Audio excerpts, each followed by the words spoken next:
зорлық көрдім ғаламат, бір таныс қол соғып өтті әлде кімді паналап.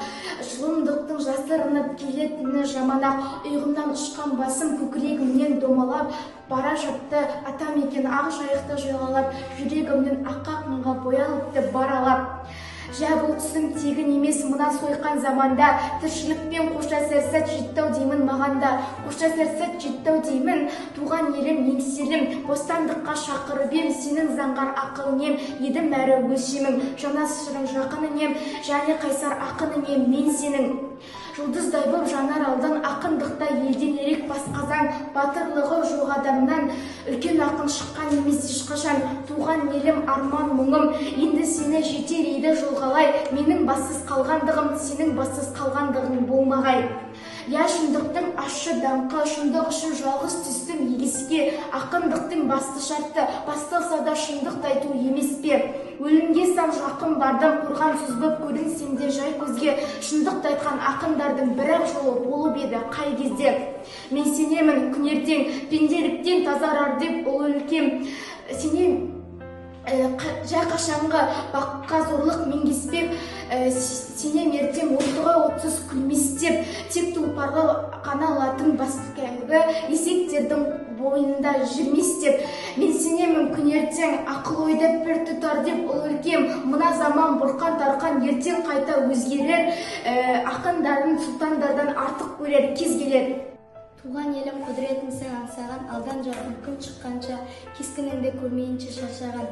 Шомбал жігіт кіріп келді ентелеп, әке деді ол жүрген бойда, әке деді еркелеп. Жүруші едің маған ылғи, өкпелі кеуші едің мал болмайсың деп мені. Сол сөзіңді сірә қайтып аласың-ау шамасы. Аты шулы Баймағамбет сұлтанның маған берген сыйлығына қарашы. Төрде тұрған әкесінің алдында маман басып барады да алтын жіппен әдеп терген жағасы. Сұр ішікті тастай салды баласы. Я сөйле деді әкесі, қандай ерлік көрсеттің, 2 ай бойы қане қайда жол шектің. Баласы айтты, топ бастадық 4 адам, Махамбеттің жақыны, ықыласты үгіттеп мақтап қағып арқаға, қосып алдық ортаға. Бұл түгелде мына ұлының ақылы, еркін жетер бұл әңгіме бір таңға.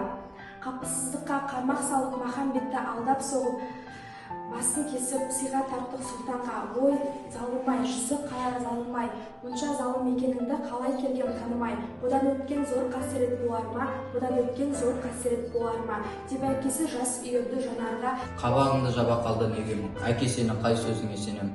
Есіңдеме менің бала кезімде Махамбетті жек көремін дегені. Рас балам, айтылған сөз оқпен тек бір кезде мен Махамбетті жек көргем. Әлде кемшін шалғын беді ақылға, пенделік қой салған мені тақымға. Азап пенен атса да асау таңдарым, қайраған жоқ қызғаныш тапқан жарым. Іштен тынып жүре бердім төзген боп, өзін шешіз құлай сүйген жамбарым, қайран ақын сезген жоқ. Анаң марқұм бол дегенде от шағынан көзінен, тамсанатын нақ бір бақыт табардай әр сөзінен, ұлы ақынға деген іңкәр сезімін көрге бірге ала кетті ол өзімен. Әттең біздің сол маңдайлы жайықта ерлер аз ғой бара алатын байыпқа. Тым кеш ұқтым Махамбеттей батырға, бүкіл қазақ ғашық болса айып бар. Құдіретті сөздерінен тамбаған, парасатты ізгілікке жалғаған, ақын деген киелі аққу самғаған, ал ендеше аққу датқан пендені қай атаңнан көріп едім оңбаған. Түсінбедім армандап емен ұлым, сені ертең қойып желдің өтіне, ызалы ұрпақ түкіреді бетіңе. Сол қорлықтан құтқарайын сені ұлым, және олар оңайлықпен тыйылмас. Қанымыз бір жолымызда шиырлас, енді сені кесіріңнен мағанда, туған жердің топырағы бұйырмас. Жә не қайыр налым ейлі налыма. Ұлы балам туыпсың-ау сорыңа, өзің түстің, өзің қазған орыңа, кеттік кәне ішігіңді ал қолыңа. Мынау төбе саған соңғы шығарсың, буатыңды ұғарсың, сен әрине құралайды көзге атқан оғын маздатқан, менің берген екенімді ұмытпаған шығарсың, дейді әкесі құлазып, нар көңілі дір-дір етіп ұмытқан жоқ деді ол. Балам үміт қызығымның өлшемі, өзің едің қайғым болдың еңселі, басына шық кәне мына төбенің, осы арада қалдырамын мен сені.